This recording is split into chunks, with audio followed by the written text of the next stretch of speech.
চট্টগ্রামে একটি নিউজ পোর্টালে মিথ্যা সংবাদ প্রকাশের প্রতিবাদে এবং কিছু ভুয়া আইডি থেকে সামাজিক যোগাযোগ মাধ্যমে বিভিন্ন মিথ্যা খবর রটানোর প্রতিবাদে ২৮ মার্চ শুক্রবার নগরীর ৯ নং উত্তর পাহাড়তলী ওয়ার্ড বিএনপির কার্যালয়ে আকবরশাহ থানা যুবদল, স্বেচ্ছাসেবক দল ও ছাত্রদলের যৌথ উদ্যোগে এক সংবাদ সম্মেলনের আয়োজন করা হয়েছে।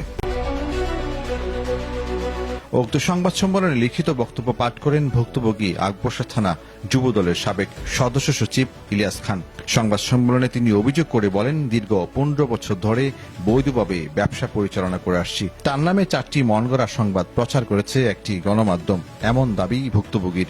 তাছাড়া গেল ৫ আগস্টের পর হতে আমার আকবরশাহ সহ বেশ কিছু ভুয়া আইডি থেকে সামাজিক যোগাযোগ মাধ্যমে অপপ্রচার করা হচ্ছে।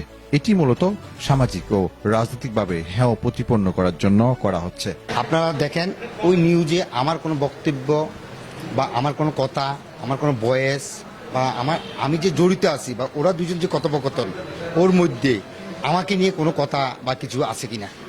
এখন আমার ছবিকে এক ধরনের রং বরং দিয়ে মানে এদিক সেদিক বুঝিয়ে যেমন এক ধরনের অথেন্টিক কোনো নিউজ নেই, তাদের মন করা নিউজ করছে।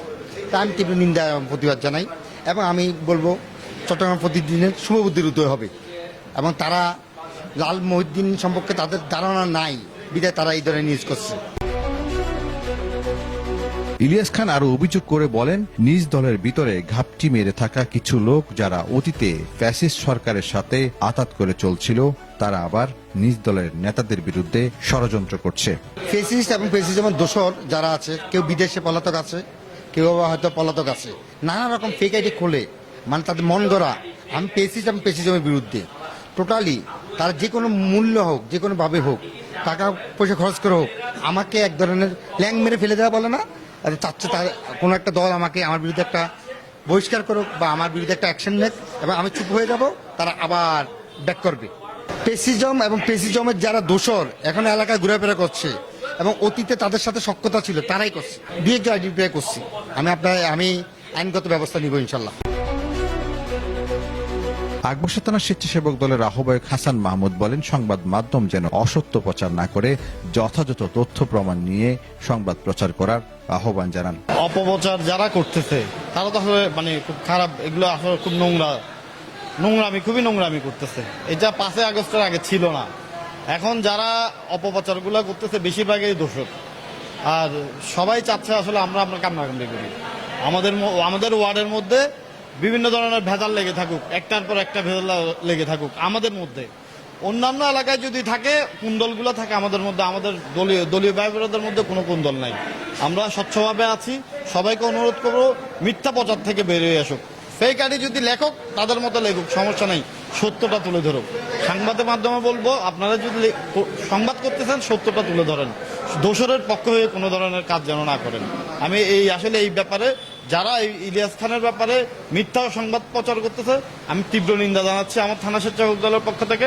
আশা করি তারা এই নোংরা মন মানসিকতা থেকে বেরিয়ে আসবেন। আওয়ামী লীগের দোসর বিভিন্ন ফেক আইডি ইউজ করে তার বিরুদ্ধে এবং তার পরিবারের বিরুদ্ধে নানান ধরনের কুৎসা প্রপাগান্ডা রটাচ্ছে আমরা দেখতে পাচ্ছি। সেটা আসলে অত্যন্ত দুঃখজনক। আমরা সচেতন মহল, জাতীয়তাবাদী দলের নেতা হিসেবে, দলের একজন কর্মী হিসেবে এটা আসলে কোনোভাবেই আমরা মেনে নিতে পারছি না।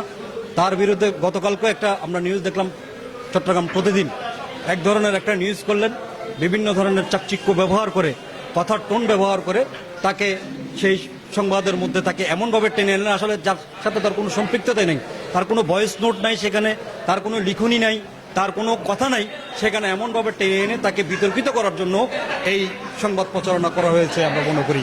আমরা জাতীয়তাবাদী দল আকবরশাহ থানার পক্ষ থেকে এটা তীব্র নিন্দা জ্ঞাপন করছি এবং আপনারা যারা সাংবাদিক রয়েছেন আপনাদের কাছে আকুল আবেদন, এই ধরনের অপপ্রচারকারী আওয়ামী লীগের দোষর যারা আছে তারা আপনাদের এই সাংবাদিকতা দিয়ে তাদেরকে চিহ্নিত করুন, তাদেরকে এই জনগণের সম্মুখে তুলে ধরুন। এই ধরনের অপপ্রচারকারীকে এই বাংলাদেশের বুকে আবার উৎখাত করার প্রয়োজন আছে বলে আমি মনে করি। ৫ আগস্টের পর হইতে আমাদের ৯ নং উত্তর পাহাড়তলী ওয়ার্ডে প্রায় ৮-১০টা ফেক আইডি খুলছে।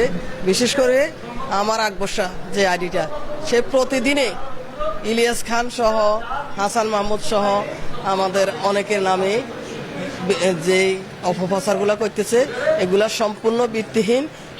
আমি সবার কাছে অনুরোধ করব, সাংবাদিক ভাইদের কাছে অনুরোধ করব, আপনারা তদন্ত করে সব কিছু তদন্ত করে আপনারা সঠিকটা প্রচার করেন। বিএনপি সিনিয়র নেতৃবৃন্দ, যুবদল, ছাত্রদল, স্বেচ্ছাসেবক দলের বিরুদ্ধে যেসব স্বৈরাচার ফ্যাসিস্ট খুনি হাসিনাদের দোসররা মিলে আমাদের দলীয় সকল সিনিয়র জুনিয়র নেতাকর্মীদের বিরুদ্ধে অপপ্রচার চালাচ্ছে, সেটার বিরুদ্ধে আজকে আমরা প্রতিবাদ করতেছি এবং প্রতিবাদ জানাচ্ছি। সারা বাংলাদেশের দোসর পরিবারদেরকে সতর্ক করার জন্য আমরা তীব্র নিন্দা এবং প্রতিবাদ করছি। আগামীতে আপনারা এইভাবে আমাদের দলীয় নেতাকর্মীদের বিরুদ্ধে অপপ্রচার চালায়েন না, সত্য ডকুমেন্ট নিয়ে কথা বলবেন, সবাই মিলে আমরা ওইটা বিচার বিশ্লেষণ করে তাদের বিরুদ্ধে অ্যাকশনে যাব। আকবরশাহ থানা বিএনপির সাবেক তথ্য সম্পাদক গোলাম মাওলা পাবেল বলেন, কিছু কিছু ভুয়া আইডি থেকে ইলিয়াস খান ও তার পরিবারের নামে যে মিথ্যা খবর রটানো হচ্ছে সেটি কোনোভাবে কাম্য নয়। সংবাদ সম্মেলনে উপস্থিত ছিলেন আকবরশাহ থানা বিএনপির যুগ্ম সম্পাদক নাসির উদ্দিন, থানা বিএনপির দপ্তর সম্পাদক গোলাম মাওলা পাবেল, মৎস্য বিষয়ক সম্পাদক আব্দুল হাকিম, আকবরশাহ থানা স্বেচ্ছাসেবক দলের যুগ্ম আহ্বায়ক নাসির আহমেদ সোহেল, আব্দুল মোতালেব, চট্টগ্রাম মহানগর মহিলা দলের সহ সভাপতি নার্গিস বেগম, শ্রমিক দলের সাবেক সভাপতি মনির হোসেন সহ ছাত্রদল, যুবদল, স্বেচ্ছাসেবক দল সহ দলের অঙ্গ সংগঠনের অন্যান্য নেতৃবৃন্দ। চট্টগ্রাম থেকে মোহাম্মদ ওমর ফারুকের পাঠানো তথ্য ভিডিও চিত্রে নিউজ ডেস্ক, প্রতিদিনের কাগজ।